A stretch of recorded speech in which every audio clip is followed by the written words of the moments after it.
Fear. Okay, now can you give me an example? Can you write an example using the word fear?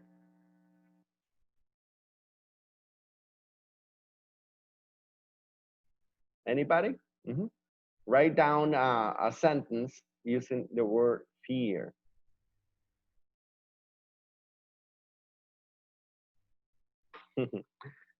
Okay, can anybody do it? I'm gonna give you an example. Actually,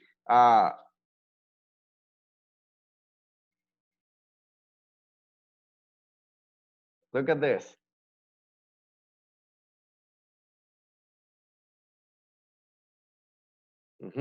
Any other one?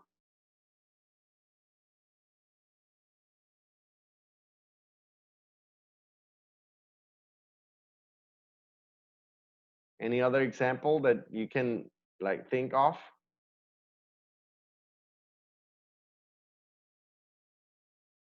There's a song of this famous band, you know, it is Iron Maiden. Do you know? Probably you recognize the song. This is the name of the song, Fear of the Dark. Have you heard?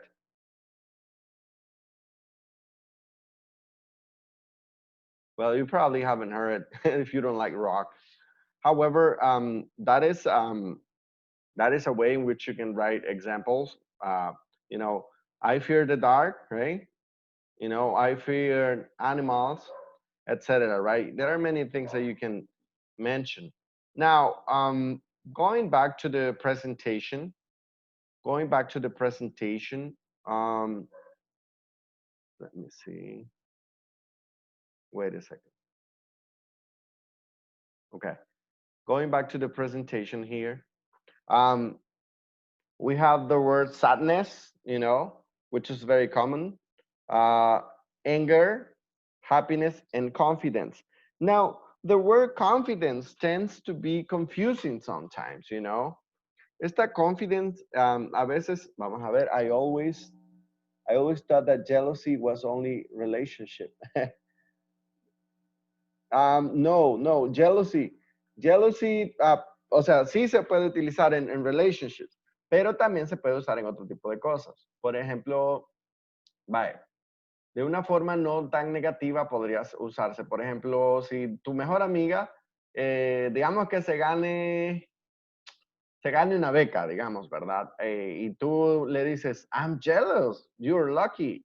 En ese caso no tiene una connotación negativa, sino que le estás diciendo que, como quien dice, que envidia, ¿verdad? Pero como quien dice envidia de la buena, ¿no? No en el sentido negativo. Entonces, se puede utilizar en varios contextos. Por ejemplo, si alguien sacó un 10 y tú sacaste 9.5, y es tu amigo o tu amiga y vos le decís, I'm jealous about that, you know? So, en ese caso puedes también describir ese tipo de eventos. Now, thanks for the question, Katia. Now, confidence, it tends to be confusing because in Spanish, we have this word that we call it confianza, right? You know, we call it confianza. So in English, we have this word that is confidence, you know. Now, they tend to be confusing because you might think, this word is confianza, you know. So you can get confused with some of those words. They are called, I mentioned it in the previous classes, they are called false cognates, or commonly known as false friends, right? False friends, you know. So those words are similar, you know, they share similar sounds, right? And similar writing, and they have different meanings, right?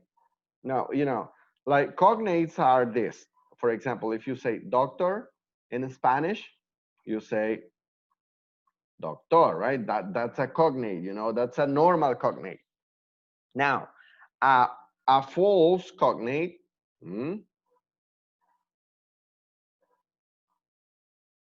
a false cognate or false friend, okay, a false cognate or false friend, it can be a word that seems familiar in our native language, but the meaning is different. For example, the word constipated. ¿Qué creen que significa la palabra constipated? ¿Qué significará? No revisen el diccionario, solo lo que les viene a la mente.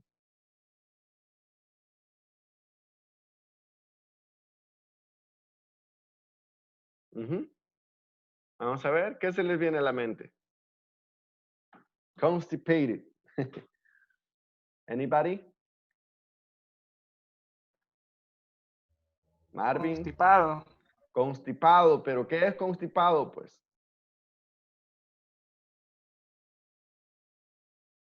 ajá, ¿qué es constipado? No poder respirar bien, ¿verdad? Estar con problemas de respirar, ¿eso es el punto? ¿Ah? ¿Alguien? Yulisa, Guadalupe, Catarina Osorio. Constipated. Bueno, tomando en cuenta la participación que decían de que significa constipado en español, en realidad esta palabra significa estreñido. O sea, sí está constipado, pero de abajo, no de arriba. Entonces significa otra cosa. Ese es un false friend. ¿Por qué? Porque la palabra tiene un sonido similar a palabras del español, pero significan otra cosa. Entonces tengamos cuidado con los false friends, ¿verdad? Hay que tener mucho cuidado porque constipated means that you can't go to the bathroom, you can't poop. So that is the meaning of constipated, all right? Be careful with that. Same thing happened with confidence. ¿Qué significa confidence? ¿Saben qué significa confidence? Anybody? ¿Qué es confidence? Escriban en el chat o participen por medio del micrófono. No tengan pena.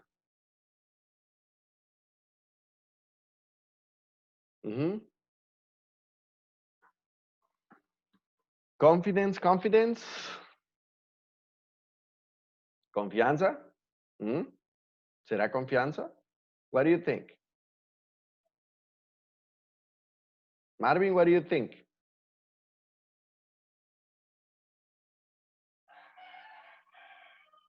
Confiado. Okay, good try. Bueno, voy a escribirles un ejemplo y ustedes me dicen qué es. Permítanme un segundo. Vamos a ver.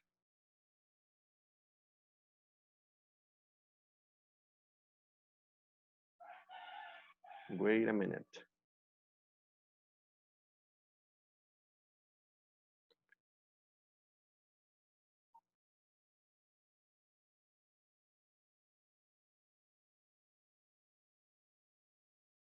Okay. Here I have an example. Now, what does that mean? Anybody? I misspelled the word. Let me fix it. There you go. Now it's correct. So look at the chat. What does that mean? What am I trying to say? According to what Marvin says, means that estoy confiado por el examen. Significa de que va a estar fácil o qué. ¿Creen que eso significa? Bueno, no está tan lejos del significado. Confidence significa certeza propia, ¿verdad? O sentirse seguro, ¿verdad? Sentirse seguro de algo, ¿verdad? Sentirse seguro. Es decir, si usted tiene self-confidence, significa que tiene seguridad propia o certeza propia de algo, ¿verdad? Si, por ejemplo, yo digo, I'm confident about the exam, quiere decir que usted ha estudiado mucho, ¿verdad? Y que no le da temor ni desconfianza al examen, ¿verdad? Bueno, those are some examples. Now we're going to study more, some more vocabulary, okay? So we have four, well, not four, we have some primary emotions, right? these are uh, things that we have, right? Innate. Like we have love, we have joy, anger, sadness, surprise, and we have fear, right? We have these primary emotions, right? Now, we all have experienced these emotions, right? Um, there are some events that trigger, you know the meaning of trigger, the word trigger? It would be like disparan, right? Ejecutan, etc., right? They trigger, some events trigger those emotions, right? Like, for example, when you like somebody and when you go out with somebody, you start feeling something, right? That is called love. When you see your mother, when you see your father, your grandma, you feel love, right? Now, joy is a state of satisfaction, you know. For example, when you feel happy, right? When you have everything you need, when you are in the place you want to be, then you feel joy. When you eat the food that you like, then you feel joy. Then we have, how would you translate the word joy in Spanish? ¿Qué será joy in Spanish? Vamos a ver. Anybody? Alegría. Ajá, podría ser como alegría.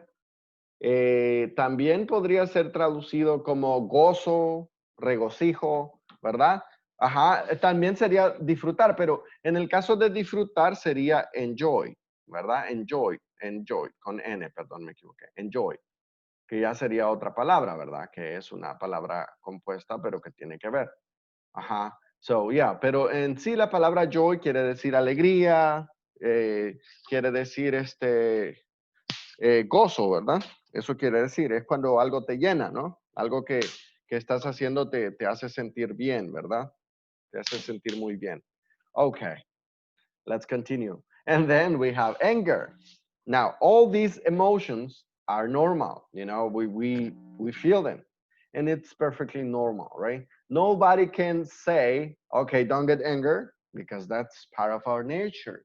However, you can control, how you're gonna react, how you're gonna act. You know what I mean? Now, anger means what? Enojo, right? Anger means enojo. Sadness, well, tristeza, surprise, right? When you are amazed about something. And then we have fear, right? That those are some elementary emotions, right? Um, Look at this. We have some secondary emotions like passion, optimism, irritation, disgust, shame, and nervousness, right? Now, passion is different than love, right? Passion is something that you really enjoy doing, and you don't even realize about the time when you do something, that is passion. Passion is that whatever you do and enjoy, and you don't do it because you are getting something, right? It means that you enjoy doing something, and then you do it with passion. You do it with your heart, and that's passion, right? Now, optimism. This is a very important word. When things are bad, like in this situation, now optimism helps. You know what I mean? Like you say, okay, well, everything is gonna be fine. My family is going to be fine. And then all that positive input, you know, um, those phrases help you to feel better. Maybe not to change the situation, but it changed the way you're going to see the world. Irritation means like when you um, when you get a little bit angry because of something, right? Then we have disgust. Now, disgust is not literal. Literal, I'm sorry. Disgust means something that you don't like. Maybe something that you're not comfortable with. You know what I mean? Like it can be something like it can be something like dirty can be disgust. You know, maybe sometimes an action. You know, disgust would be in Spanish like literally can be translated as disgusto, pero like puede ser también como un algo asqueroso, algo que te produce náuseas, puede ser disgust, like disgusting, you know. Y no precisamente tiene que ser un mal olor o algo asqueroso, también es usado muchas veces por actos, ¿verdad? Si algún acto te produce malestar, puedes decir disgust, right? Bueno, luego tenemos shame. Shame means vergüenza in Spanish, right? So you can say I feel shame or I feel ashamed, you know, when y ya puedes poner el complemento, ¿verdad? So imagine that you were walking in the university, right? You were walking in the hallway, and suddenly you fell down. ¿Ah? Imagínate vas caminando un día en la universidad, ¿verdad? Todo el mundo está afuera y de repente te deslizas y te caes. ¿Qué es lo que siente uno? Siente un poco de vergüenza, ¿verdad? Te pones a pensar en los que, bueno, se van a reír de ti, que pues, que qué pena y todo eso, ¿no? Entonces, that word shame could be useful in those cases, right? Then we have nervousness, right? Nervousness is, well, it is something like when you do something that is not usual, that you don't usually do it. For example, presentations, you know, when you have to talk in front of a lot of people, you know, you feel nervous, you know. You think that people is going to laugh about you or stuff like that, and you also feel fear as well.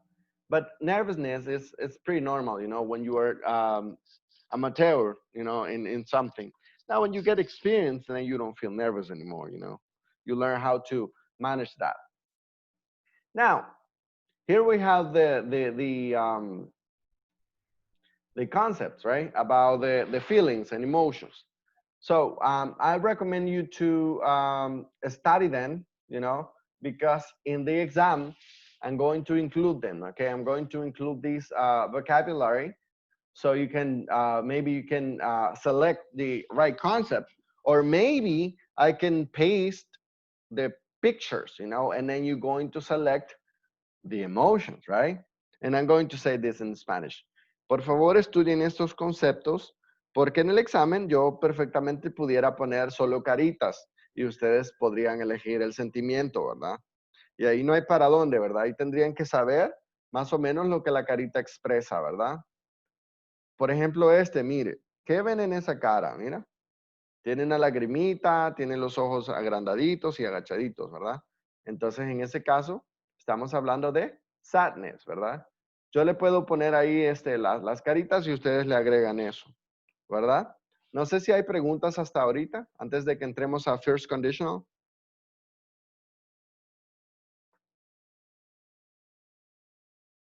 ¿Preguntas? Questions?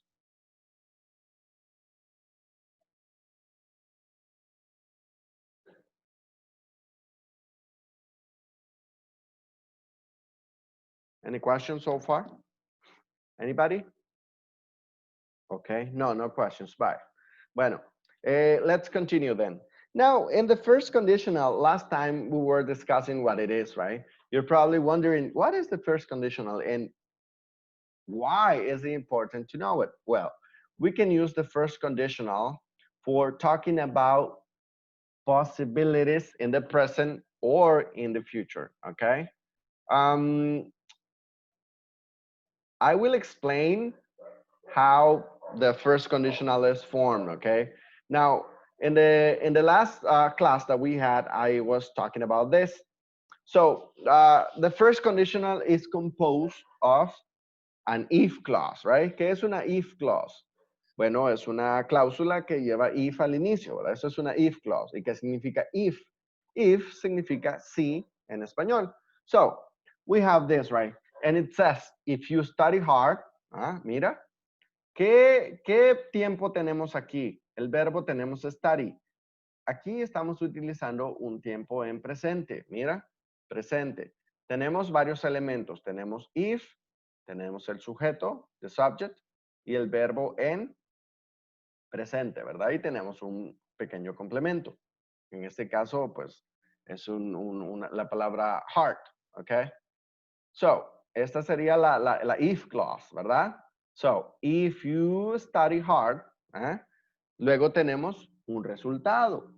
A este resultado le vamos a llamar main clause.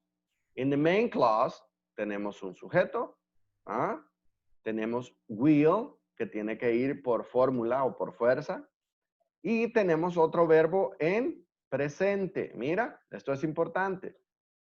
El verbo está en presente y tenemos un complemento. Entonces, tenemos una causa y un efecto, ¿verdad? ¿Qué pasa si? Y ahí lo complementamos.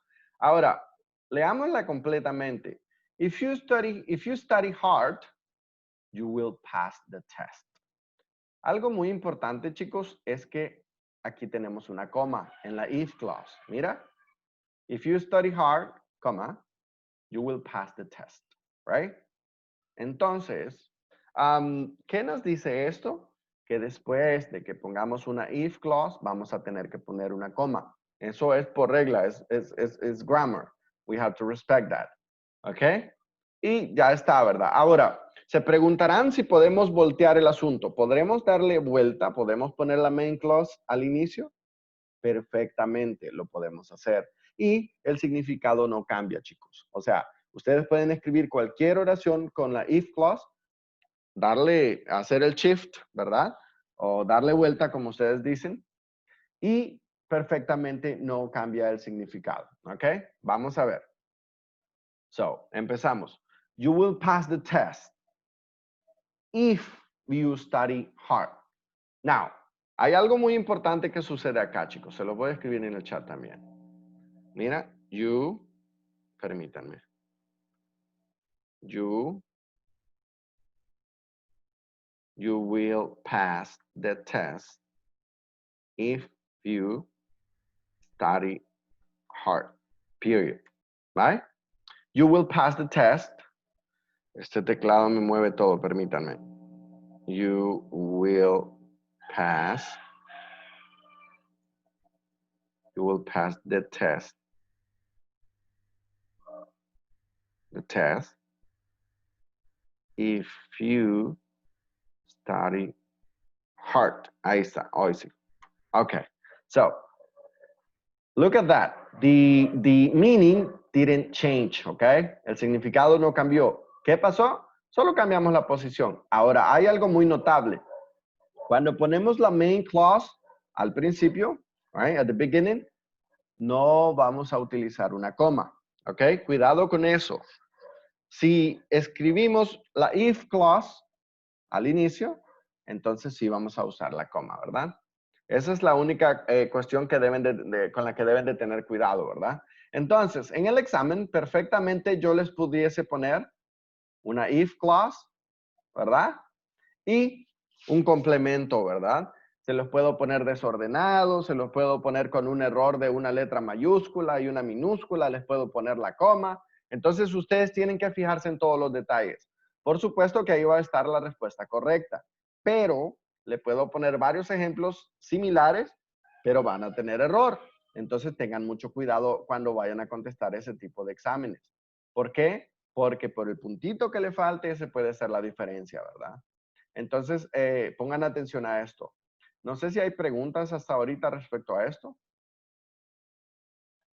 Any question? ¿Preguntas, chicos? No está tan difícil, pero hay que ponerle un poquito de esmero a eso del punto. Bueno, escriban ejemplos. Vamos a ver. Cada quien escribe un ejemplo en el chat. Les voy a dar 2 minutos. Ya casi se nos acaba el tiempo. Tenemos 3 minutos. Vamos. Vamos a ver.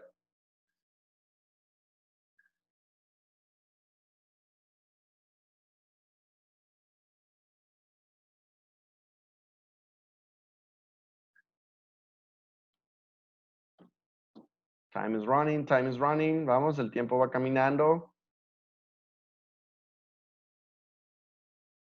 Pueden empezar con if o pueden hacerlo invertido, no importa. Siempre y cuando respeten el orden que les explicaba.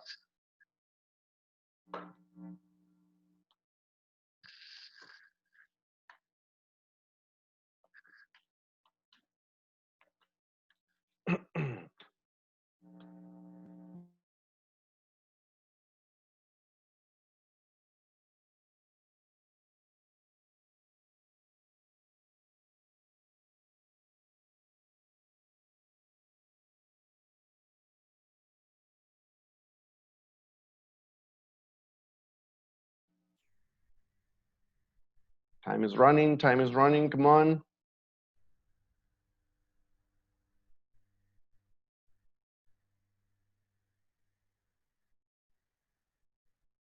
A ver, Marvin, Freddy, Guadalupe, Yulisa. Ok, vamos a ver. Katia says, you will be happy if you try to stay. Me parece que el teclado te cambió ahí la palabra. Ah, to enjoy. Okay, to enjoy life. Muy bien, excelente, excelente. Muy buen ejemplo. Ok, luego tenemos a Yulisa. You will miss the bus if you don't hurry. Ajá, perfect, perfect. Vamos a ver, Guadalupe dice, if you do exercise every day, you will have a good body. Perfect, perfect. Absolutely. Y ahí está la comita, ¿verdad? Iraeta dice, if you touch fire, you will burn. Exactamente. Muy bien. Me parece que han agarrado la idea, ¿verdad? Muy bien. Eso está muy, muy, muy bien. Solo recuerden eso, ¿verdad? Pueden invertirlo y eso no va a cambiar el significado, ¿verdad? En esta presentación hay más ejemplos que pueden repasar solitos, ¿verdad? Y aquí está la formulita, ¿verdad? Por si ustedes quisieran copiarla o si a ustedes les gusta esto de las fórmulas, ¿verdad? Yo les sugiero que mejor se aprendan ejemplos y para qué sirven, ¿verdad? Es algo más meaningful. Pero, pues, porque tienen su materia de grammar también, y que ahí sí se van a dar gusto. Ok. Bueno, chicos, vamos a detenernos acá. Este era el último topic que quedaba pendiente. Ya lo habíamos discutido antes, pero igual, ¿verdad? Lo volvimos a repasar por cualquier cosa. Les recuerdo, la otra semana es el parcial final, así es que sus notas estarían casi de inmediato, pues aún estoy revisando los videos de Shoot. Si hay algún problema, pues les estaré contactando. Y les deseo muchas suertes y bendiciones, ¿ok? I hope you have a wonderful afternoon. Goodbye.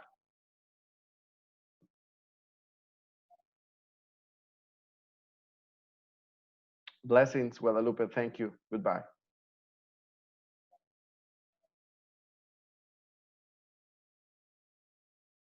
Take care. Take care, Katia.